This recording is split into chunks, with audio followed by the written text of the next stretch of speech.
9:02 a.m. The factory floor is cold. Elena Vance, the 37-year-old CEO, stands before dozens of workers. Quarterly sales are down 12%. The air is brittle. She speaks with icy precision. "From today on, you earn your position, or you get fired." In the third row, Thomas, a 44-year-old single dad and shift lead, stands perfectly still. He doesn't shout. He doesn't back down. When she looks at him, waiting for a reaction, he says one sentence that makes the entire factory fall dead silent. It wasn't a challenge. It was a truth she had never heard before. Thomas Miller was a man who understood the language of moving parts. At 44, his life was a masterclass in quiet resilience. He had been a widower for 8 years, left to navigate the turbulent waters of raising 2 teenagers on his own. His son, Leo, was 16, and his daughter, Sarah, was 14. They were his world, his reason for every double shift and every calloused thumb. Thomas had spent 15 years at this plant, starting as a junior technician and working his way up to shift supervisor. He knew every bolt on the assembly line, every rhythmic hiccup of the hydraulic presses, and more importantly, he knew the heartbeats of the 50 men and women who worked under him. He wasn't a man of many words, but when he spoke, the floor went quiet because people knew he only spoke when it mattered. The weight of being a single parent often felt like a second full-time job. His morning started at 4:30 a.m., preparing lunch boxes and checking the school calendar. He had learned to balance the technical precision required by a multi-million-dollar turbine and the delicate emotional needs of a teenage daughter missing her mother. On the factory floor, he was a giant of efficiency. At home, he was a student of patience. This duality gave him a perspective that most executives lacked. He didn't just see labor costs. He saw families, mortgages, and dreams deferred. Before the morning whistle blew, Thomas sat in his small glass-walled office, the fish bowl, as the guys called it. On his desk sat a framed photo of Leo and Sarah in their soccer uniforms, their smiles a stark contrast to the gray industrial surroundings. He quickly typed a message to Leo. "Don't skip breakfast. Check the oil in the car before you leave." He hit send just as the factory lights flickered to full brightness. Thomas wasn't a man who sought the spotlight. He preferred to lead from the middle of the pack, the steady hand that kept the gears turning when the pressure mounted. He understood that in a factory, like in a family, everything depended on the foundation. Then there was Elena Vance.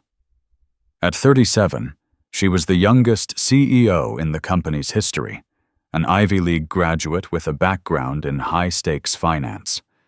She had been in the position for less than a year, and the board of directors was already breathing down her neck. To Elena, the factory was a series of spreadsheets and data points. She saw inefficiency as a moral failing and believed that hardline discipline was the only way to squeeze performance out of a lagging system.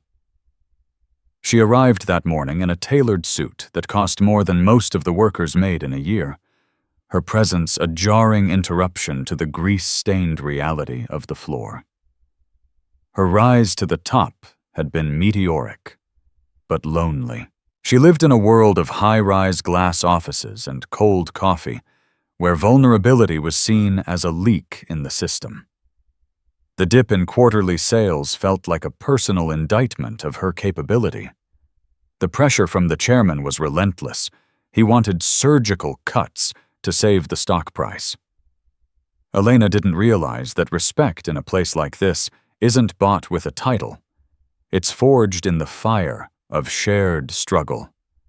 She carried a leather-bound planner like a shield, unaware that the people she was about to threaten were the ones holding her world together. The metallic tang of industrial oil and the smell of stale coffee on the floor were alien to her. Yet they were the very sense of survival for everyone else. The quarterly report had been a disaster. A 12% dip in sales meant the board was questioning her strategy. Elena didn't see the aging machinery or the exhausted workforce. She saw a lack of hunger. She stood before the assembled staff, her voice amplified by the warehouse acoustics. "We are in a crisis of complacency," she declared. "The market doesn't care about your tenure. It doesn't care about your history. From today on, you earn your position every single shift, or you get fired." The words hung in the air like toxic smoke. For Elena, this was a motivational tactic. For the workers, it was a betrayal of years of loyalty. Thomas watched her from the third row. He saw the flicker of fear in the younger workers' eyes and the simmering resentment in the veterans'. He knew that fear was a terrible fuel for a factory. It caused mistakes, and mistakes in this building could cost lives. Elena's eyes scanned the crowd, searching for a target, someone to validate her authority. She settled on Thomas. He was the most senior man on the floor, the one everyone looked to. She waited for him to argue, to complain about the union, or to beg for leniency. Instead, Thomas stepped forward just half a pace. The room held its breath. The silence was absolute. "Earn it or get fired." Elena repeated the ultimatum, her eyes locked on Thomas. She wanted a reaction. She wanted a confrontation that she could win to solidify her power. The workers shifted uncomfortably, waiting for their leader to speak. Thomas didn't raise his voice. He didn't use the aggressive posture of a man looking for a fight. He simply looked at her with the weary patience of someone who had seen too many bright ideas fail. "We've been earning it every day, Ms. Vance," Thomas said, his voice carrying clearly to the back of the room. "But the system hasn't." The silence deepened. No one laughed. No one whispered. It was the kind of silence that occurs when a fundamental truth is finally voiced. Elena felt a flush of irritation rise up her neck. She wasn't used to being talked back to, especially not by someone in a grease-stained jumpsuit. "Are you suggesting this isn't about performance, Mr. Miller?" she asked, her voice dripping with calculated ice. "Are you telling me that a 12% drop in sales is because the system failed you?" She gestured to the vast expanse of machinery behind them, expecting him to back down. Thomas didn't flinch. He walked over to the nearest assembly station, a massive industrial welder that had been his responsibility for a decade. "I'm saying we're hitting production targets with machines that are 3 years overdue for a major overhaul," Thomas explained. He tapped the side of the machine. "This unit has a sensor fault that triggers every 40 minutes. My team has learned to bypass it manually to keep the line moving. We're losing 3% of our efficiency just on this one station because the maintenance budget was cut to meet short-term profit goals." He noticed a young apprentice, a boy barely 20 named Kevin, nervously fidgeting with his wrench. Thomas knew Kevin had been skipping lunch to save money for his sick mother's meds. These were the efficiencies Elena was threatening to fire. "If this machine fails completely, Ms. Vance, it's not because we didn't earn our place. It's because the tools we were given weren't up to the task we were set. My team spends 40% of their time performing miracles with outdated hardware. We don't need a motivational speech. We need a supply chain that works. We need a leadership that sees the rust before it sees the revenue." He looked at her directly, his gaze steady. "You can't expect a car to win a race if you're siphoning the fuel to pay for the trophy." He looked around at his team, then back at Elena.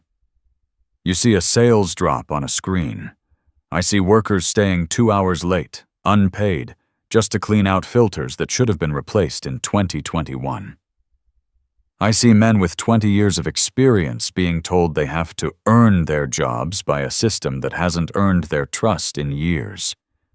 We aren't failing you, Ms. Vance. We are the only thing keeping this building from falling apart." The emotional peak hit the room like a physical wave. The workers stood a little taller. For the first time, someone had spoken for them, not with anger, but with the undeniable weight of facts. Elena felt the ground shift beneath her. She had come here to demand accountability, but she was the one being held to account. She looked at the machine Thomas was leaning against. It looked powerful, but as she stepped closer, she saw the duct tape on the wiring and the slight vibration that shouldn't have been there. She saw the grime in the crevices that no amount of scrubbing could remove. She was a finance expert, but even she knew that a machine shouldn't sound like it was grinding sand. "Why wasn't this in the maintenance reports?" she asked, her voice slightly less certain. "It was," Thomas replied quietly. "But the reports stop at the regional manager's desk.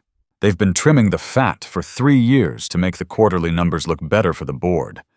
We've been screaming for parts, but we were told to make it work. So we did. But you can only patch a leak so many times before the dam breaks." Elena realized in that moment that her data was flawed. She had been making decisions based on filtered information, unaware that the foundation of her company was literally rotting from the inside out. The meeting in the executive office was unlike any Elena had ever conducted. Thomas sat across from her, his large frame making the designer chair look fragile. He laid out a series of handwritten notebooks, the real history of the factory. For 3 hours, they went through the data. Thomas showed her how the cost-saving measures on lubrication were causing $5,000 in gear damage every month. He showed her how the efficiency software was actually slowing down the veteran operators because it didn't account for the manual overrides needed for the older machines. Elena felt a cold realization dawning on her. Her mentors had taught her that the floor was a cost center to be minimized. Thomas was proving it was an asset to be maintained. She looked at him, a man who had lost his wife and was single-handedly raising the next generation. He had more to lose than she did, yet he was the one standing on the truth. The corporate politics she had mastered felt hollow in the presence of his raw honesty. She thought about her own apartment, sleek, modern, and empty, and compared it to the life Thomas was describing, filled with the noise of kids and the reality of Greece. She saw the coffee stains on his notebooks and realized these were his sacred texts. Every entry represented a sleepless night spent worrying about a machine failure that could bankrupt a family. As the sun began to set, casting long shadows across the factory floor below, Elena felt a deep sense of internal conflict. She had built her career on the idea that the numbers never lie. But now she realized that numbers could be manipulated, hidden, and misinterpreted. If she acknowledged the truth Thomas was presenting, she would have to go back to the board and admit her initial strategy was wrong. She would have to ask for a massive capital injection for maintenance during a sales slump. It was corporate suicide. Her position was at stake. The board wanted heads to roll to appease shareholders. They didn't want to hear about broken sensors and unpaid overtime. "If I do what you're suggesting, Thomas," Elena said, staring out at the factory floor, "the board will see it as a sign of weakness. They hired me to be a fixer, not a spender. They want me to fire the bottom 10% and automate the rest." Thomas didn't hesitate. "If you automate this line without fixing the infrastructure, you'll have million-dollar robots sitting idle because the power grid can't handle the surge. And if you fire the bottom 10%, you lose the people who are currently training the next generation. You lose the culture. You can't build a skyscraper on a swamp. If you lose the trust of the floor, you lose the ability to recover when things get even harder." He stood up, his presence filling the room. "The board sees assets. I see lives. If you choose the assets over the lives, you'll end up with neither." Elena turned to him, her eyes tired. If you were in my seat, Thomas, what would you do? Knowing that if you fail, you lose everything? Thomas thought about his house, about the mortgage he was still paying, and about the college funds for Leo and Sarah. He thought about the weight of his own responsibility. I'd fix the foundation, he said firmly, even if the next quarter looks worse. Because if you don't, there won't be a following quarter. A CEO's job isn't to please the board today. It's to make sure the company exists 10 years from now. That's how you earn your position. The confrontation was no longer between a CEO and a shift lead. It was between two different philosophies of life. One was built on the quicksand of appearance, and the other on the bedrock of reality. Elena saw the choice clearly. She could play the corporate game, fire a few dozen people, show a temporary profit spike, and move on to her next high-paying job before the factory collapsed. Or she could stand with the people in the third row. She looked at the photo on Thomas's desk through the glass, the two kids in soccer jerseys. She realized that Thomas wasn't just working for a paycheck, he was working for a legacy. The following 6 months were the hardest in the company's history. As Thomas had predicted, the quarterly numbers were abysmal. The investment in maintenance wiped out the remaining profit margins. The board was furious. Elena was called into emergency meetings weekly, facing calls for her resignation. She had to learn a new kind of toughness, one that wasn't about shouting commands, but about defending a vision. She found herself spending more time on the floor, trading her high heels for steel-toed boots. She started to learn the names of the mechanics, the birthdays of the operators, and the true cost of a broken part. But on the factory floor, something miraculous was happening. With the new parts and the overhauled machines, the hiccups disappeared. The workers, no longer fighting their equipment, started finding ways to improve the process. Innovation began to flow from the bottom up. A sense of ownership that had been dormant for years began to resurface. The air in the factory changed. It no longer felt like a prison, but like a workshop. People stopped watching the clock and started watching the quality of the output. The camaraderie was palpable. People were actually proud to wear the company logo again. It wasn't just about productivity. It was about dignity. They weren't just labor units anymore. They were partners in a mission. Thomas spent his weekends at home, working on his own foundation. He was repairing the wooden fence in front of his house, a project he had put off for years. His daughter Sarah watched him as he carefully replaced a rotted plank at the very bottom.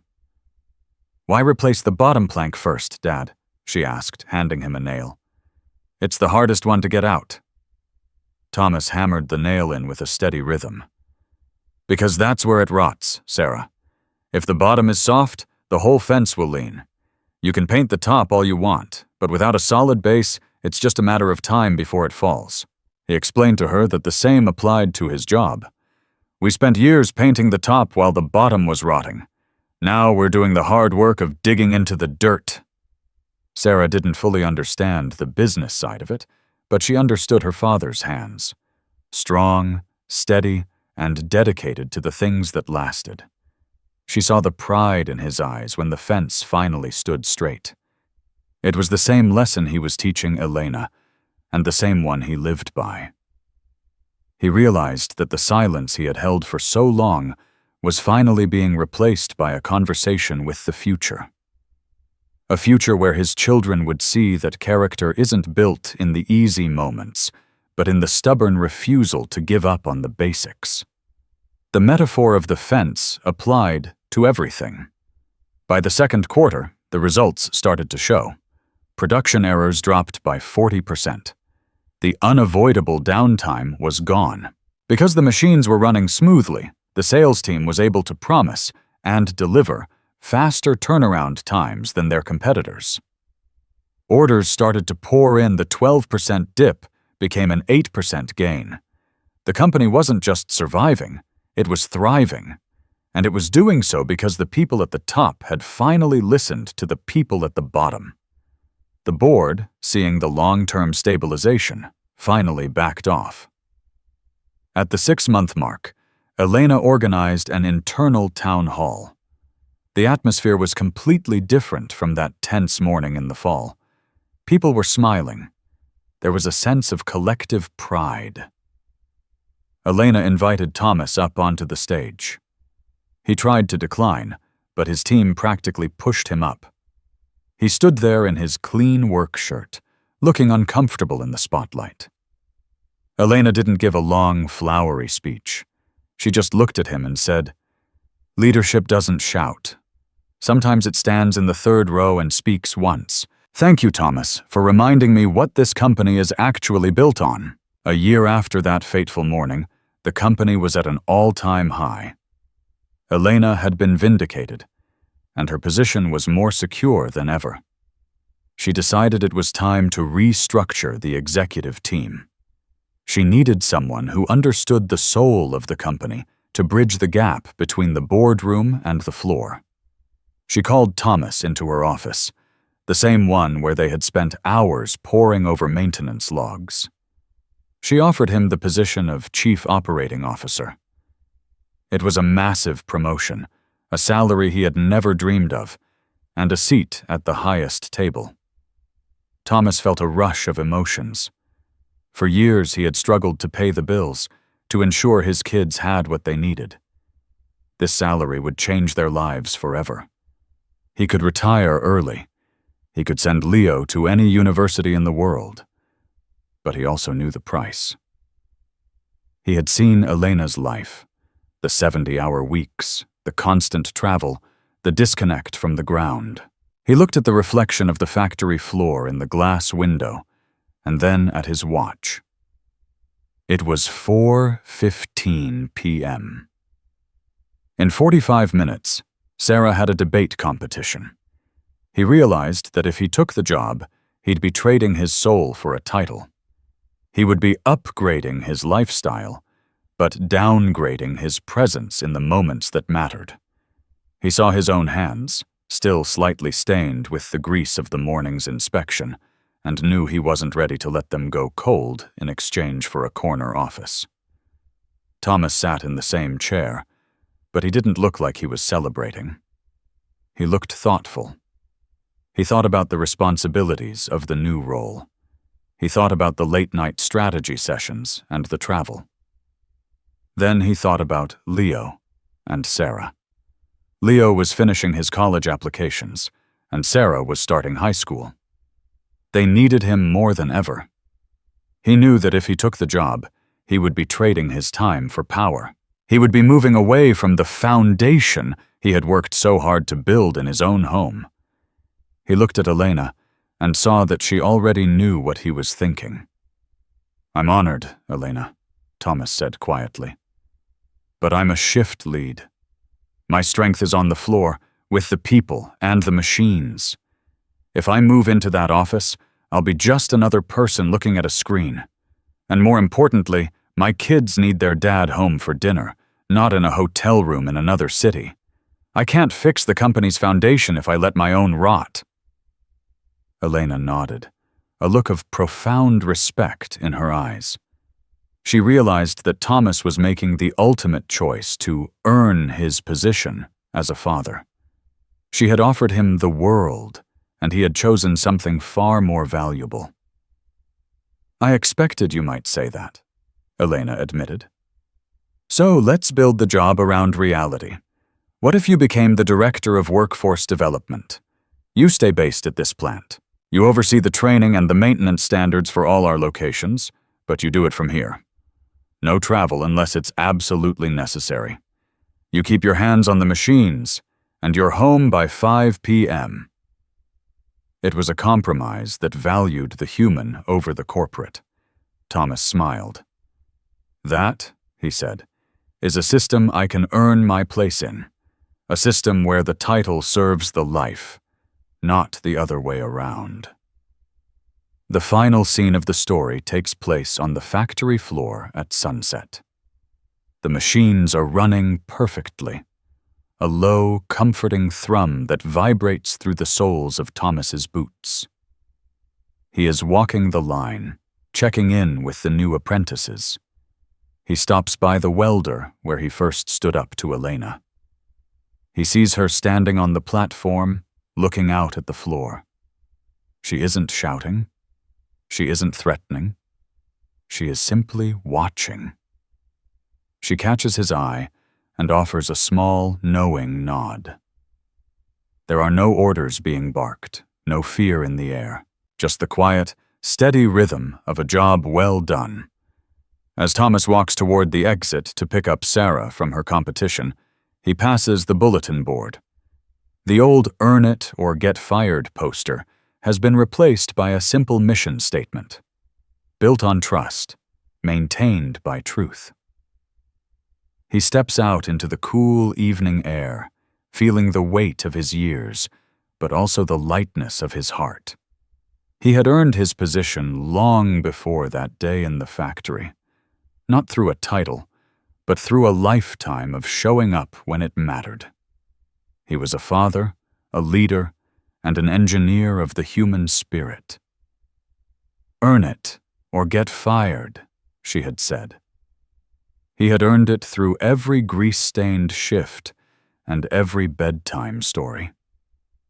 The room had fallen silent that day, not because his voice was loud, but because he was right.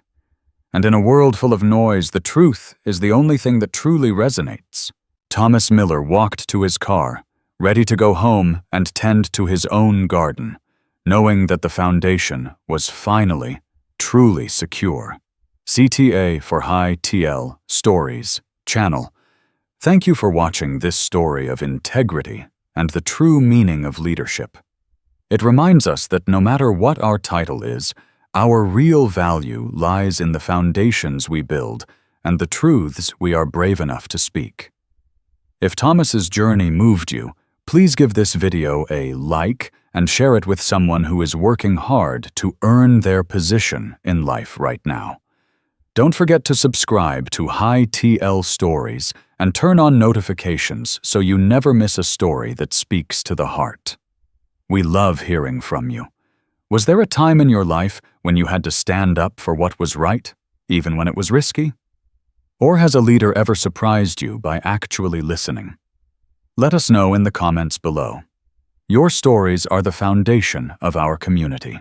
Until next time, stay true to your roots. Keep building your foundation, and remember, the loudest voice isn't always the one that's right. See you in the next one.